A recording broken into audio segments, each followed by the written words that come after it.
하나님 말씀 마태복음 22장입니다.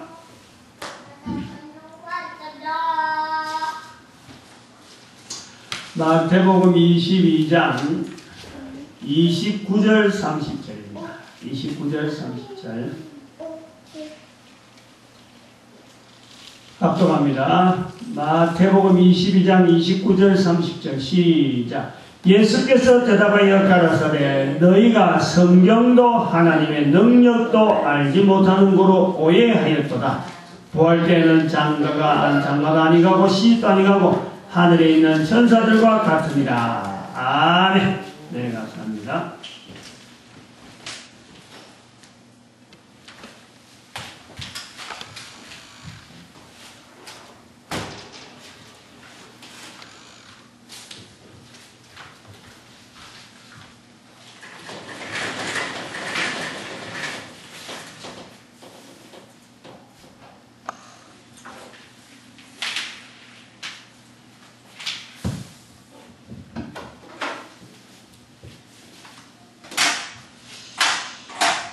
오늘은 마태복음 22장입니다. 22장. 마태복음 22장.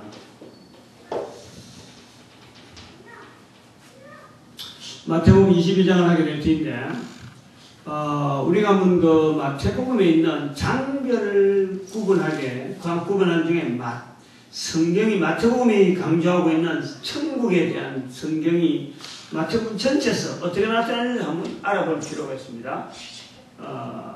이제 16장을 잘라도 괜찮고, 16장에서 산이 하나 있고, 예루살렘에서 내려오는 산이, 예루살렘에서 내려오는 이 바리새인들이 있고, 그 다음에 17장에는 베나산이 있고, 16장에는 큰 산이 하나 있는 겁니다.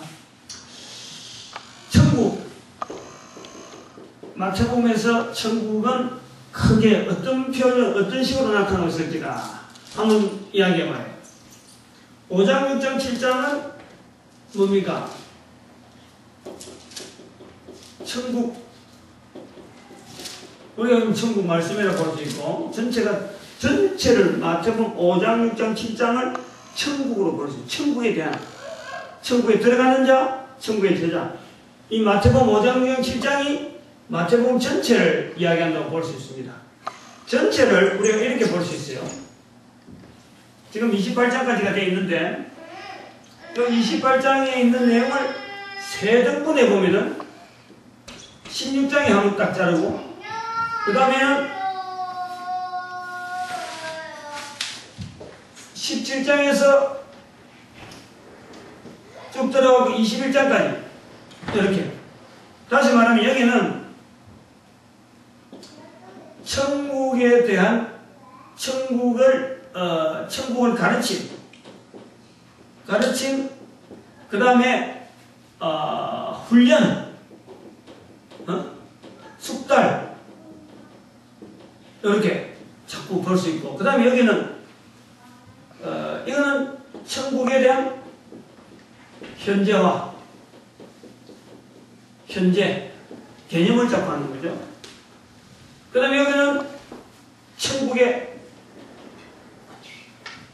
어떤 그 완성이라고 하면 완성이라 할까요? 안 그러면은 어떤 천국에 대한 미래상, 미래, 우리가 겪어야 될 미래, 이렇게 보여지는 거로 만들어 볼 수 있습니다. 여기는 마태복음 5장, 6장, 7장이요. 사실 이것이 천국을 전체를 비춰본다고 볼 수 있죠. 5장, 6장, 7장이. 그 다음에 또 뭐가 있습니까? 천국에 대해서. 1장은 뭡니까? 이거는 천국의 제자. 예, 천국의 제자 훈련.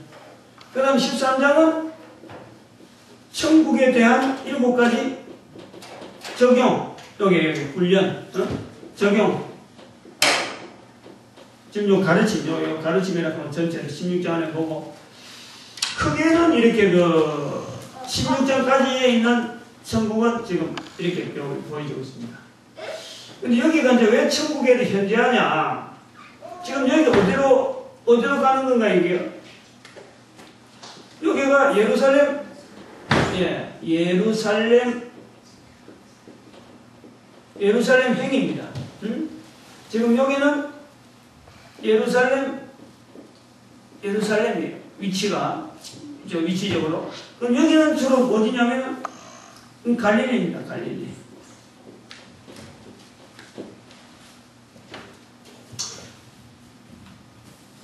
천국이 현재라는 건 17장에 나오는 변화산. 여기서 예수님께서 보여주신 그 모습이 실제로 우리가 그 모습을 그대로 간직을 하는 거예요. 모세를 봤던 17장에서 봤던 모세를 우리는 그 자리에서 어느 날인가는 그 자리에서 봅니다. 그 모습 그대로 보는 거예요. 17장에 나타났던 엘리야 모습이 우리가 볼 수 있는 엘리야 모습입니다. 천국의 모습이 그대로 있는 거예요. 여기요. 근데 천국이 현재한데 이것을 제자들에게 하나하나 이제는 적용시키는 거예요. 제자들에게. 여기 21장까지. 그래서 우리가 13장 지나서 16장 지나고 나오는 그 천국에 대한 것은 18장이 있고 그 다음에 20장이 있습니다. 그럼 여기 넘어서 21장을 넘어서 또 22장에 한 번 있고 25장에 또 있는 거죠. 이렇게 둘둘 크게는 이렇게 둘둘 전체는 마태복음 5장 6장 7장은 전체를 걸쳐서 천국을 내다보고 있고 16장까지는 천국에 대해서 아직까지 개념이라든지 적용하는 현장이라든지 이런 게 아주 숙달 안 돼가지고 다양한 부분에 다양한 사람들 만나서 여러 사람들의 다양한 그 천국을 적용을 할 수 있도록 누구에게나 천국이 가능하다 하는 것을 적용할 수 있도록 이렇게 가르치고 그다음 여기서는 제자들에게 실질적으로 그에 대한 훈련을 숙질시키고 그래서 여기 보니까 천국에서 누가 크냐라는 질문에 18장에 보면은 누가 크냐라는 질문에서 벌써부터 천국은 크다라는 것보다도 누가 거기서 천가 크냐 그것보다도 들어가야 된다. 들어가야 된다. 그 입을 먼저 이야기한다. 그리고는 여기서 천국에서 마지막 18장 마지막 보면은 회개하는 임금 천국에서는 회개라는 이 계산이라는 거 계산 마지막 계산 우리가 바로 그 앞에 코앞에 있는 거고 그 다음에 20장에서는 제자들을 부르는 것처럼 일꾼을 부르는데 내가 먼저 다 가진다듯이 모든 걸 다 바치고 하나님을 따르는데 뭘 줍니까? 라고 말하는 이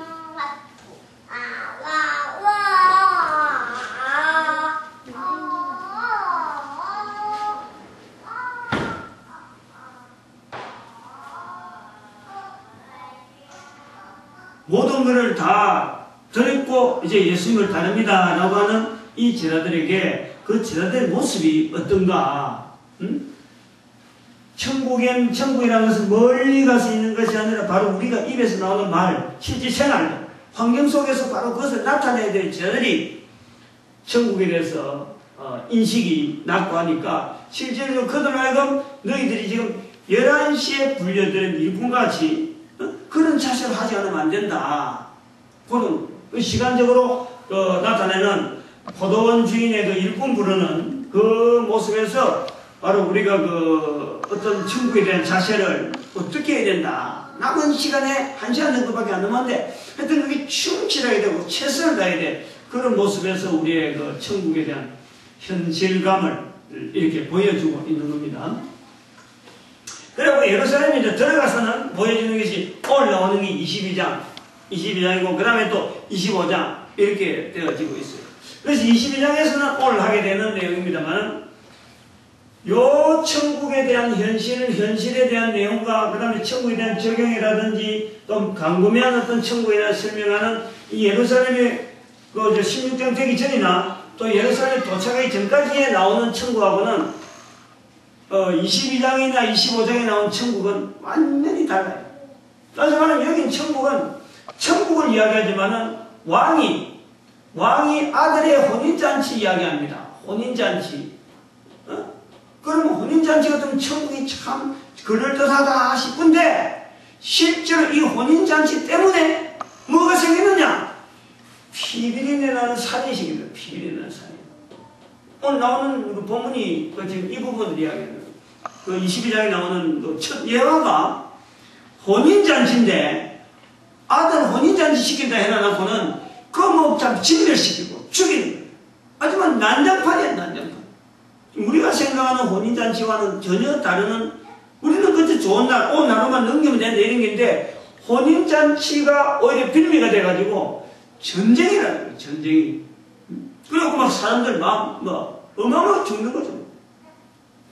비밀인데라는 아주 그 살상의 현장이 천국은 마치 해가지고 자기 아들을 혼인잔치 준비한 왕처럼 되어 있다. 이렇게 되어 있어요. 그리고 여기 이제 초청한 사람들이 안 온다는 거지. 문제는 안 왔다는 거예요. 무슨 이유 때문에 안 오고 무슨 이유 때문에 안 오니까 이 현장이 바로 천국에서는 초청한 현장이 완전히 아주 혼인집에 초청한 현장이 완전히 피비리 나는 그 살인 현장으로 살상 현장으로 바뀌어버렸어요. 이 내용이 뭐냐?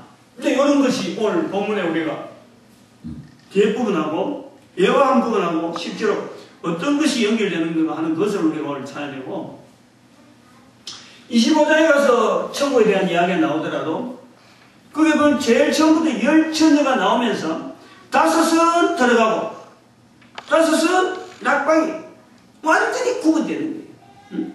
완전히. 그건 완전히 심판적이다, 심판적.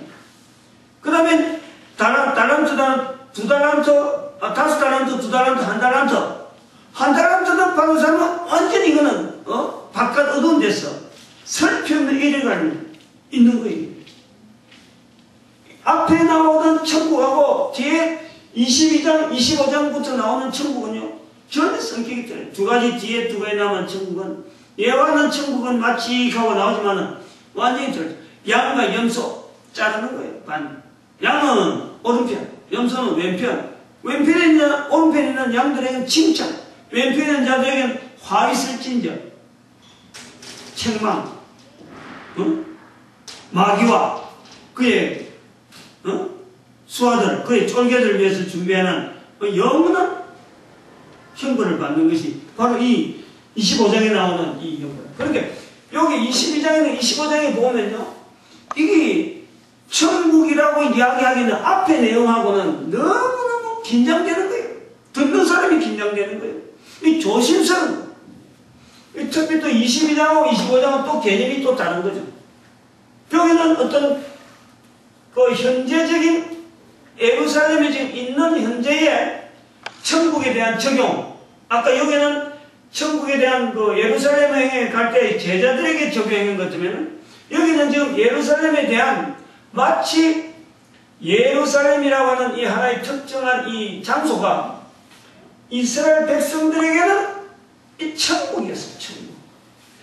예루살렘이 있다라는 것 자체, 또 이 예루살렘에서 성전이 있다. 성전이 있는 자체가 이스라엘 백성들의 바로 천국이었어요. 그게 다른 천국을 고려하지 않는 거예요. 잘 합니다. 이스라엘 백성들이 잘 정리해요. 왜 예수님께서 4장 17절, 4장 17절에 예수님께서 첫 번째 4장 19절인가? 4장 19절? 예수님께서 전도를 할 때 처음 외침이 회개하라 천국이 가까웠느니라 라고 말씀했느냐? 저는 또 늘 말씀드렸죠. 이 천국이라는 것은 이스라엘 백성들에게는 늘상 이야기하는 거예요. 늘상. 그냥 편하게. 천국에 대한 개념은 다양합니다. 천국에 대한 개념은 여러 사람이 이 천국은 이렇다, 천국은 이렇다. 근데 천국이란 말은 거의 다양한 거예요. 마치 우리가 교회에서 기도란 말 확인하고 기도가 뭐냐 하면 대답 못하고, 또 우리가 교회에서 많이 사용하는 믿음 그거 해놓고 믿음이 뭡니까 하면 믿음에 대해서 말 못하는 거예요. 이런 것처럼 이스라엘 백성들이 천국에 대해서 말은 잔뜩 합니다. 여기에 대해서 어떤 사람은 하나님의 나라, 하나님의 나라, 아버지의 통치, 뭐 이렇게 뭐 해갖고 전부 다 천국이 나오는데 딱 잡아서 천국이 없단 말이에요. 그래서 마태복음에는요, 이 천국을 갖고 쫙 전체를 묶어두는 그런 어떤 그 길이 있는데, 어떤 이렇게 보여주는 그 있는데, 이제 여기서부터 이제 나오는 것이, 여기까지는, 여기 안에는 제자들에 대한 어떤 적용과 제자들에 대한 가르침으로 되지만, 여기서부터는 천국의 이스라엘 백성들이 천국이라고 구체적으로 말하는 장소, 말하는 곳, 그것이 바로 예루살렘 성전이라는 것을 갖고 있거든요. 그것에 대한 철저한 분析. 그래서 여기서 천국의 미래상이라고 하는 이 전체적인, 마태복음 전체의 어떤 구조를 볼 때는 이스라엘 백성들이 가지고 있는 그 천국에 대한 개념을요, 바로잡아놓는 겁니다. 그게 잘못됐다. 천국은 이런 곳이다라고 탁 잡아놓는 거예요. 그래서 그에 대한 내용이 오늘 여기 22장에 나오는, 이 20절에 나오는, 천국은 마치 아들을 혼인잔치하는 것처럼 초청하는 왕이 나오지만, 거기는 바로 피리를 나는 살상이 벌어지는 현장이 되어지는데, 거기에 초청받았던 사람들, 그 사람들이 누구냐 하면 결국에는 먼저 초청받아요. 1번 초청이 1번 초청. 이 사람들이 바로 예루살렘. 아니면은 예루살렘이나 아니면 또 유대인이라 볼 수 있거든요. 유대인. 유대인을 겨냥하는 거예요. 근데 전부 다 죽을 거예요. 그 말은 이들은 천국에 대해서 잘못 알고 있다는 거예요. 그 다음에 또 초청이 또 누굽니까? 막 산울가로 다니면서 뭐 불렀잖아요.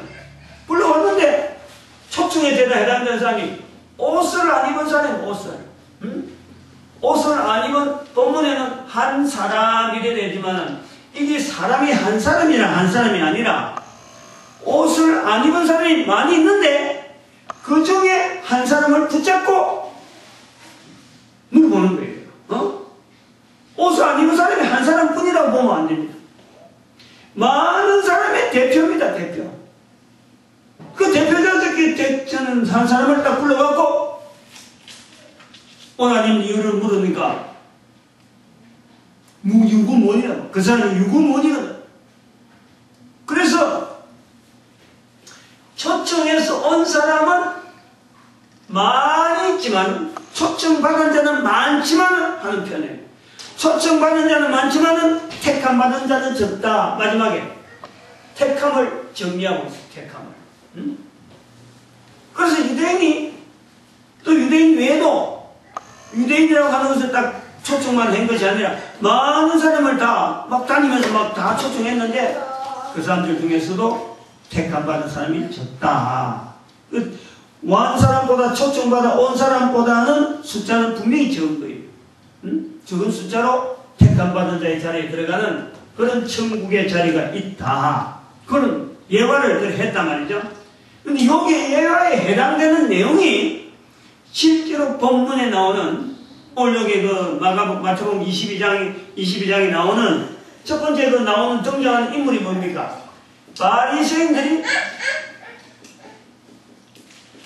바리새인들이 예수님을 시험하려고 누굴 보내느냐? 바로 그 제자들, 바리새인의 제자들을 보내가지고 헤롯당하고 합작을 합니다. 그래서 예수님을 시험하는 거예요. 가이사에게 세를 바치는 것이 가합니까? 불가합니까? 물어보는 거예요. 요 질문하는 무리를 자세히 보면요, 바로 예화 속에서 있는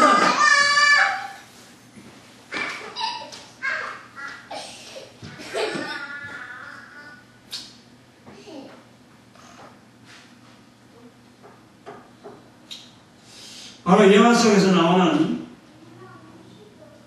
초청을 받는 유대인들의 모습을 그대로 보여주는 거예요. 다시 말하면 이 사람들은 외식하는 사람. 그 외식하는 자여, 왜 나를 시험하느냐? 외식하는 자. 그 다음 두 번째, 이제는 바리새인들하고 바리새인이 헤롯다고 가서 안 되니까 예수님 시험 안 되니까 두 번째 이제 따라오는 또 옆에 오는 그 사람들이 누구냐니까 바로 사두개인들이에요.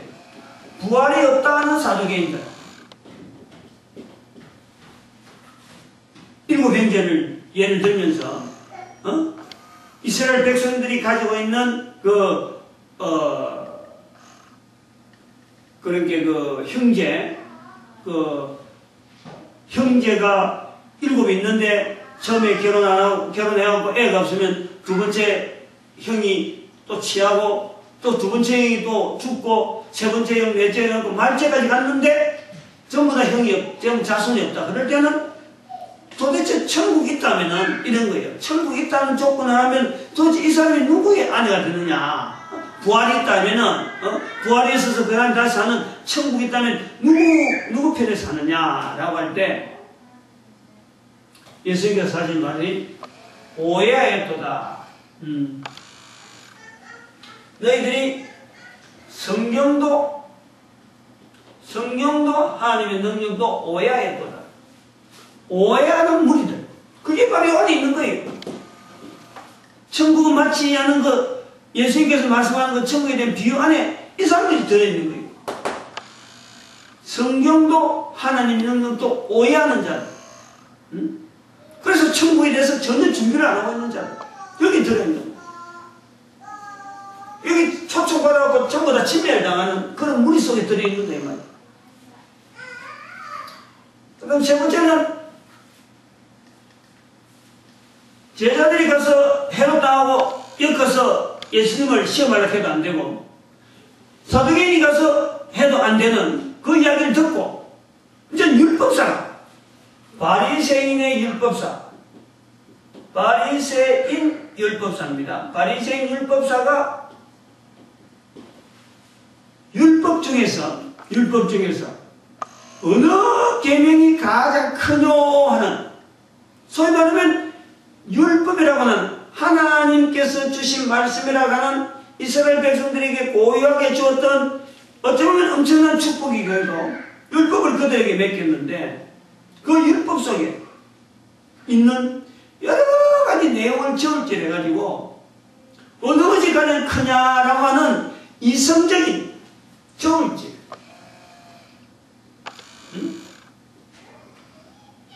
하나님의 어마어마한 섭리를 하나의 율법이라고 하는 그 틀에 딱 집어넣어가지고는 그것을 인간의 이성으로서 한 개인의 이성으로서 그 수백 년 수천 년 되었던 하나님의 섭리 자체를 한 개인이 저울질해가지고 어느 것이 크냐 적냐라고 저울질하고 있는 이성적으로 접근하는 그런 율법사들 있어서 저울질하고 있는 자들이 바로 혼인잔치에 초청은 받았는데 진리를 당하는 무리 속에 들어간다는 거예요. 그 다음에 또 네 번째 또 있어요. 네 번째는 이제 앞에 다 끝났잖아. 시험할 만한 사람 주요한 계층의 사람들은 다 온 거예요. 예수님 주변에 다 나타난 거예요. 나타나고 안 되는데 이제 예수님께서 오히려 저들에게 질문하잖아요. 이 질문이 아주 중요한 거예요. 22장에서는 이 질문이 아주 중요한 질문입니다. 중요한 질문. 앞에 부분은 우리는 마치 율법사들이나 유대인들에게만 넘기지만 이 질문은요 유대인들에게 했는데 실제로는 모든 사람들에게. 여기 예수님께서 질문하시는 질문 내용이 뭡니까? 질문하는 것이 그리스도를 어떻게 생각하느냐? 요 그리스도 키리오스 그리스도를 어떻게 생각하느냐? 그리고 말이죠. 질문이 아주 묘합니다. 그리스도 어떻게 생각하느냐 하고는 끝을 냈으면요.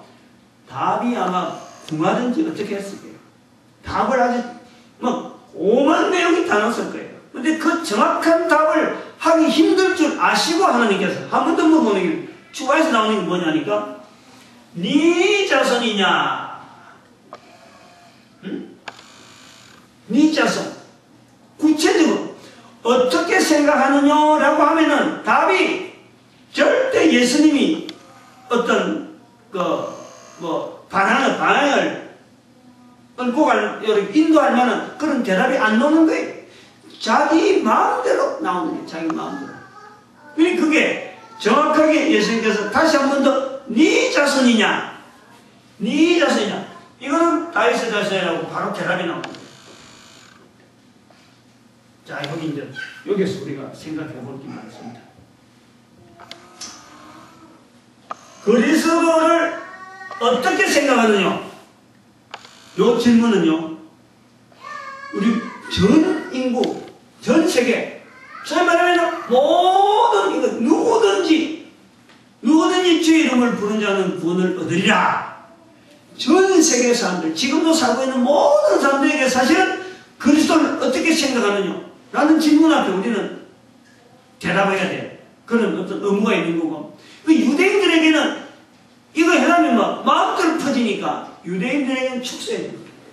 유대인들만이 알아들을 수 있는 대답. 그리스도예요. 그리스도 누구 자손이냐? 다윗의 자손이다. 그렇게 유대인들이 정확한 답이라고 해놓은 그 답이 예수님께서 틀렸다라는 거예요. 틀렸다. 응? 유대인들이라면 누구든지 자신있게 말할 수 있는 답인데 그 대답이 틀렸다.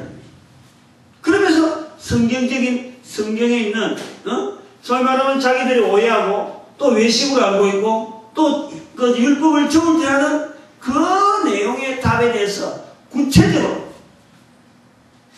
지적해 주는 것이 왜 다윗이 성령으로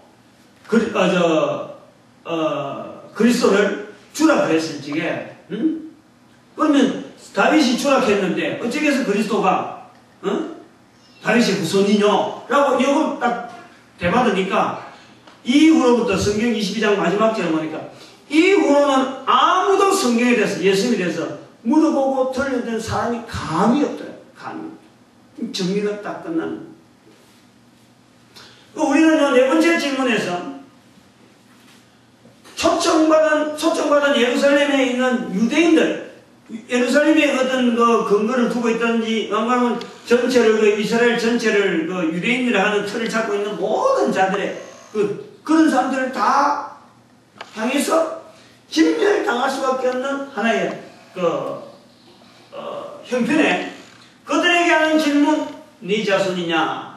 요 질문 우리가 그들에게 보낸다 보고 예수님에 대해서 그리스도에 대해서 어떻게 생각하느냐? 다시 우리가 받아들였냐면 구세주에 대해서 어떻게 생각하느냐? 다시 말하면 구세주는 당신에게 어떤 관계가 있느냐? 구주라고 하는 이 구주는 당신과의 어떤 관계로 당신은 살아가고 있느냐? 하는 질문을 우리는 받아야 됩니다.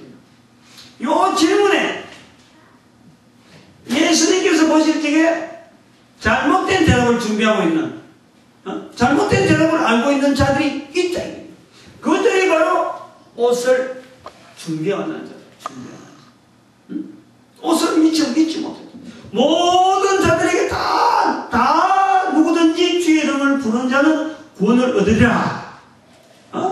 로마서 10장 13절, 요엘서 2장 32절, 요엘서 2장 32절, 사도행전 2장 21절 말씀을 다 했는데 이미 준비 안 됐다. 그것이 바로 옷을 안 입은 자다. 그래서 이 옷을 준비하는 데에 우리는 마태복음 10장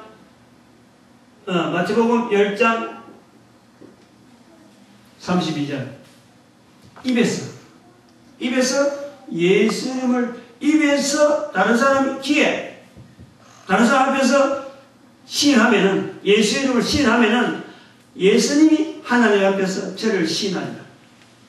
그렇게 고백하고 있는 거예요. 그래서 우리 입에 이 훈련이 되어지는 이 전도라고 하는 이 구조를 우리에게 주신 것에 대해서 우리는 감사하는 거죠. 감사하는 거예요. 그리스도에 대해서 생각하는 이 과정이요, 우리에게 남아있는 거죠. 모든 사람에게 지금 남아있는 겁니다. 이 땅에서 천국을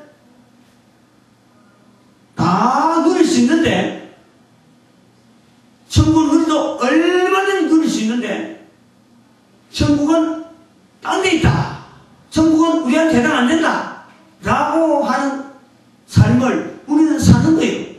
그게 외식이라고. 외식. 다 천국을 누릴 수 있는데 이건 내한테 해당 안 된다 하는 것이 바로 우리가 그런 삶을 살아가고 있습니다. 그리고 오해라고 볼 때도 성경과 하나님의 능력을 오해하였도다. 지금 물론 우리가 교회 모습을 보여준다. 교회가 사회 안에서 보여주고 또 사회가 또 교회를 바라보고 또 교회가 사회를 향해서 뭐 선포하고 이런 위치들 이런 걸 보고도 사회에서 전혀 찾아오려고 하지 아니하고 가까이 하지 아니하고 오해하고 있는 거예요. 예수 그리스도에 대한 생각을 두지 않으니까 여기에 대해서 가까이 되어야 될 이유는 모르는 거예요. 오해하고 있는 거예요. 이 정업질, 바리새인의 정업질 율법이라고 볼 때 오늘날 자연과학이라든지 이성의 발달, 감성적인 부분에 얼마나 충실합니까? 뭐 문화라고 뭐 탤런트들 뭐 이래 뭐 보여주면서 이 뭐 사람을 흥겹게 만들고 막 이끌어가는데 정적으로 그 다음에 뭐 참 자연과학의 발달로서 마치 신이 없는 것처럼 다시 세상이 멸망 안 당할처럼 얼마나 치솟게 나와요. 이성적인 발달이 어마어마하게 나가요. 그런데 그렇게 하는데 그 머릿속에 예수님에 대해서 세상의 종말이라든지 내가 죽을 것이라든지 내 죽고 난 뒤에 내가 어떻게 되어질 것이라든지 그 죽음과 내가 지금 살아있는 이 관계가 도대체 뭐냐, 인간이라고 하는 이 존재가 뭐냐, 구조라고 하는 분이 내한테 필요한가 안 한가, 요것을 전혀 생각지 안 하고 그냥 치솟게 나간다. 이런 부분들이 저울질하고 있는 우리 인간의 모습. 이 성경에 나타나는 그 본문에 나타나는 바로 이들이 내게 나타나는 옷을 안 입은 한 사람. 그 속에 우리가 들어있는 거예요. 그 대표적으로 나오는 거지. 그 한 사람이 대표적으로 딱 한 사람이다. 오직 유일하게 한 사람이다 라고 표현 안 한다는 거예요. 그래서 그 옷 안 입은 사람 한 사람 대표해서 나머지는 옷 안 입은 사람 전부 다 다른 말 할 필요 없는 거야. 니는 왜 안 입었냐? 니는 이렇게 안 묻는다는 거지. 옷 안 입은 그 전체적인 대표 한 사람을 딱 불러서 전체를 같이 처리하는 거예요. 22장에 나타나는, 그래서 이제는 어제도 지난주에도 말씀했지만 21장, 22장은 같이 봐야 돼. 전체를. 그래서 그 전체를 같이 보는 내용이 뭐냐니까 이 천국의 미래상, 이스라엘 백성들이 가지고 있는 그 미래상을 완전히 부수하는 거죠. 이스라엘 백성들은 예루살렘이 있고 성전이 있는 것을 통해서 바로 자기들이 사두개인들이 바로 그런 사람이란 말이에요. 부활이 없다고 하는 거예요. 부활이. 천국이 없다는 거지. 그들에게 바로 이들이 갖고 있는 이 근거가 뭐냐, 그 사람들의 근거가, 사두개인들 중심에서 살아가고 있는 근거가 이 사람들 성전입니다. 성전에서의 생활, 삶. 그리고 이 땅에서의 참 다른 사람들, 이 성전에서 삶을 살면서 지위를 높게 가지고 돈 가지고 여러 가지 행색을 갖출 수 있는 부자로서의 살아가는 그 삶이 천국이다라고 두고 있는 거예요. 그런 사람들에게 예루살렘이라고 하는 이 예루살렘 자체와 성전화한 성전 자체를 이제는 피비린내 나는 냄새나는 곳으로 만들어버려요. 그러면서 진정한 천국에 대한 바램, 바로 그리스도. 그리스도를 어떻게 생각하느냐, 그리스도를 어떻게 생각하느냐. 이런 그 구조를 가지고 이스라엘 백성들이 생각하는 그 다윗의 자손이라 하고 있는 이런 생각을 가지고 있는 이스라엘 백성들에게 이제는 예루살렘이 멸망이라고 하는 이 어떤 구도로 지금 요게 21장 이후로는 그렇게 보여지고 있는 거예요. 앞에 있는 예루살렘에 대한 이 예루살렘을 갈 때까지라든지 그 다음에 마태복음 16장 되기 전까지의 그 천국에 대한 그 개념하고 21장 이후로서 나타나는 그 천국의 개념이 왜 완전히 달라져야 되느냐. 실제로 현재적으로 나타나는 예루살렘이라고 하는 이게 천국이라는 근거를 두고 있는 이스라엘 백성들, 예루살렘이 있고 성전이 있는 이상은 우리 이스라엘 백성들은 전혀 끄떡없다라고 하는 천국에 대한 개념이 전 백성들에게 깔려있는 천국에 대한 개념의 어떤 형상화된 내용이 바로 예루살렘에 나타나고 있으니까 요걸 깨부숴. 그러면 우리가 아주 우리 심각한 생각을 우리가 해야 될 부분이 있어요. 마태복음 22장에 나타나는 예수님 주변에 오는 이런 무리들 볼 때 우리는 한번 참 이 신학적으로 있다, 목사님이다 하고 이래 말하지만 말이죠. 신학교가 있으면 몇 년 동안 있었어요. 목사가 있었으면 도대체 이 나라에 몇 년 있었어요? 100년? 150년? 200년? 200년은 말 못하지. 응? 신학교에 있었으면 얼마나 우리나라 사람들이 참 하나님에 대해서 연구를 깊이 했을까? 전부 다 다른 나라 생각 다 카피해 와가지고 지금 있는데, 지금 여기 있는 사람들은요, 오늘날 같으면 신학교 교수급들입니다. 신학교 교수. 그보다 더하죠. 석학 중에 석학들이 지금 예루살렘에 딱 모여있고 성전 중심을 했는데, 이들에게서의 어떤 신학이라든지 성경의 내용이라든지 이런 어떤 응용이 되는데 누가 갖다 내달 사람이었어요. 갖다 붙일 사람이에요. 당연톱이죠. 당연톱. 그런데 이들이 깎아올 때까지의 역사가 얼마나 됐느냐. 자기들이 그냥 단순한 학문만 했나? 이들에게는 역사적인 배경이 있잖아요. 2000년. 이들이 있을 때마다 벌써 모세로부터 되어진다 해도 적어도 한 2000년 정도 되는 그 배경이 있잖아요. 배경이. 그런데 이런 배경을 두고도 잘못 가잖아요. 잘못 가잖아요. 외식하고 오해하고 자기들 머릿속 가지고 점질하는 이런 실수를 분명히 한다는 거예요. 근데 이러는데도 불구하고 오늘날 교회에 목사님이나 목회자들이나 성경을 많이 하고 설교를 많이 하고 많은 사람들 거느린다 하는 사람들이 외식할 수 있다는 이 개념을 모르는 거예요. 오해할 수 있겠다는 개념을 모른다는 거예요. 내가 지금 성경을 지금 정죄하고 있는 거 아닌가? 이걸 모른다는 거예요. 그리스도에 대한 생각을 많이 한다라고 내가 만날 전하는 게 그리스도라고 하는데 실제로 그리스도를 어떻게 생각하느냐라고 질문당하면은 어떻게 대답할지를, 그 대답이 결국 어디에서 나와야 되느냐?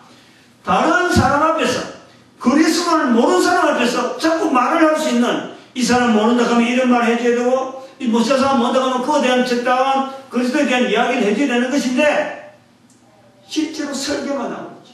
그리스도에 대해서 다 안다는 사람들만 앉아가지고 설교하고 있는 그런 목사님들이 어떻게 외식이나 오해나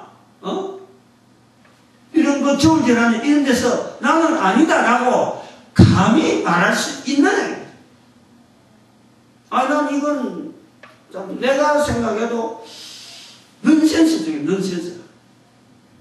어떻게 해서 우리는 전부다, 우리는 안 틀렸다, 우리가 정통이다, 어떻게 말할 수 있는지 모르겠어.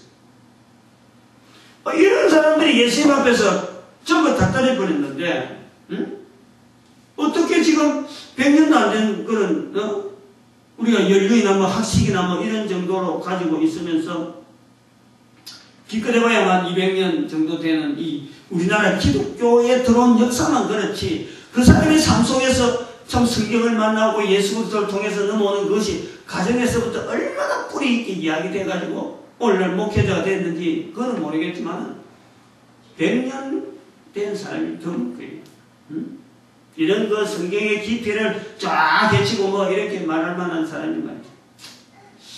그런데 어떻게 나는 실수 안 한다, 우리는 정통이다 라고 하면서 사람 앞에서 예수님을 시인하는 이 일에 절실한 감을 느끼지 못하는지 모르겠어요. 사람 앞에서 시인하면 하나님 앞에서 시인하겠다고 예수님께서 말씀하셨고, 사람 앞에서 부인하면 하나님 앞에서 부인하겠다고 했는데 사람 앞에서 말하는 일을 하지 않으면서 어떻게 해서 이거를 나는 외식 안 하고, 나는 오해 안 하고, 응?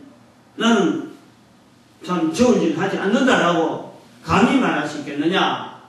이것이요, 22장에 우리가 짚어봐야 돼요. 질문 중에 하나고, 고민해야 될 부분이 하나고, 응?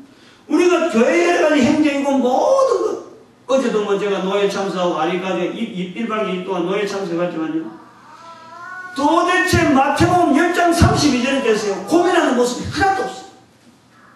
왜 우리 목회자들이 사람들 앞에서 이 이야기를 못하고 다 하고 있다고 보니까 이런 고민은 안 한다니까. 응? 설교하는 것 같고요, 마치 사람 앞에서 예수 이름을 시인하는 걸 알고 있어요. 이거는 정말 오해를 한참 오해죠. 사람 앞에서 시인한다 하는 이 말은 예수를 부인하는 사람들 앞에서 예수님을 증거하는 그게 시인이지, 다들 예수님 그렇게 다들 알아듣는 사람한테서 이야기하는 건 시인이 아니지. 그건. 응? 그 같이 그 동참하는 거고, 그럼 나 주고받는 말대꾸고 대화지. 시인이라는 것은 아주 중요한 어떤 자기의 어떤 모든 인격과 다 그래서 어떤 예수 그리스도를 내걸고는 자기의 인격과 모든 걸 그렇게 내걸 때, 응? 이런 걸 시인이라고 할 수 있는 거죠. 예를 들면은, 어디 길거리에 있는 다른 사람들도 막 두들맞고, 아니, 나쁜 놈 이렇게 해놓고 오해를 받든지 어떤 간에 다른 사람들 모아봐서 길거리 막 두들맞고 있는데, 그게 지나가는 사람이 말이죠. 그 사람에 대해서, 내가 이 사람 보증한다. 이 사람이 이럴 사람이 아니다. 라고 막아주는 그런 것이 시인인데, 그 두들펴고 있는 그 사람들 속에 같이 있으면서 두들펴고 있으면서 그 어떤 시인한다 자꾸 말할 수는 없는 거예요. 그거는 안 맞다. 응? 22장에서의 우리의 천국과 더불어서 한번 생각해보는 부분이 있는데, 그래서 이제 23장, 24장, 25장까지 이제 가는 내용을 보면은 이 한 장 한 장이 전체가 다 내용이요, 주제가 다 하나씩 있어요. 21장, 22장만 지나면 설명이 필요 없어. 이제는 설명 안 합니다. 이제는 누구 만나서 어떤 일이 했든 누구 만나서 이런 안 해요. 마태복음의 진행이 그렇다는 거예요. 23장에 가면 바로 외식한 서기관과 바리새인들이요, 예수님께서 화 있을지언정 어마어마한 책망이 시작돼요. 25장, 24장은 성전의 멸망에 대한 이야기. 아까 25장은 천국에 대해서 세 가지, 26장은 바로 예수님께서 책고, 27장 십자가에 못 박히는, 그리고 마지막 장에 가면 부활이에요. 그러니까 21장, 22장이 21장 이후에 있는 28장까지 전체를 두고 대표되는 어떤 개론적인 내용이다, 그래 볼 수 있는 거예요. 그 내용 중에서 이 사람들 등장하는 이런 부분이 바로 첫 번째, 천국을 마치해서 천국에 대한 예화, 혼인잔치 예화. 그래서 무서워요. 들으면 무서운데, 요 정도 하고, 제가 사람들한테 깊이 있는 내용을 말하면 예화를 막 들어가고 일할, 그런 내가 또 그런, 자료를 갖고 있지도 않고, 또 그런 의사도 없어요. 그래서 사실 이걸 갖고요, 무섭게 쪼으면요, 오금이 펴여갖고, 오금이 쳐져서 실제로 못 일하죠. 21장 이후는 그렇다니까. 21장의 개념부터는 그렇다니까. 응?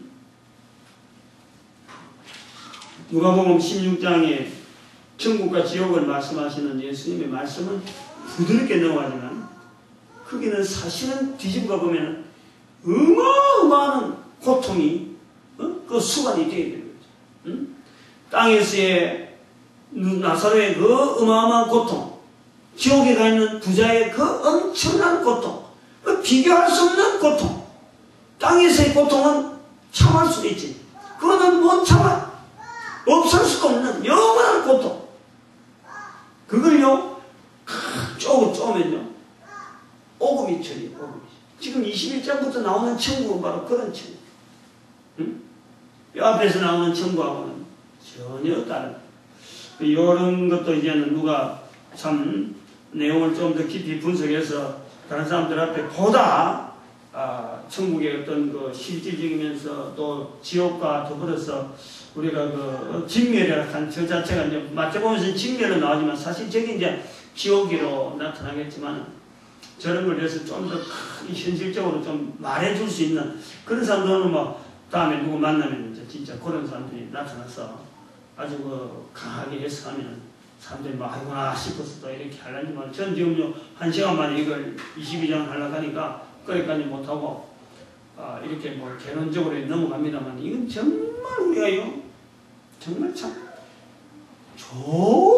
조심해서 말도 해야 되고 들어야 되고 이건 진짜 우리가 생활 속에서요 다른 어떤 것보다도 하다가 그만두고라도 이쪽으로 말이야 방향 확 돌릴 정도로 해야 마태복음 10장 32절이 얼마나 귀한지 그 피할 수 있다는 길이 그렇다는 게 우리 입에서 못할 사람이 없는 누구든지 할 수 있는 그 입에서 피할 길이 있다는 거예요. 이게 개런한 거예요. 이 전도라고 하는 우리는 그것을 말로 해서 전도라 말하지만 실제로는 전도보다 더 앞서서 나올 수 있는 게 바로 예수님께서 말씀하시는 모든 사람 앞에서 시인하는 것이 그런 그 길을 열어주신 하나님께 우리는 감사해야 될 수밖에 없어요. 얼마나 이게 오묘하게 우리에게 길을 열어 놓아 주시는데 다 못 전하니까 안타까워요. 오늘 여기까지.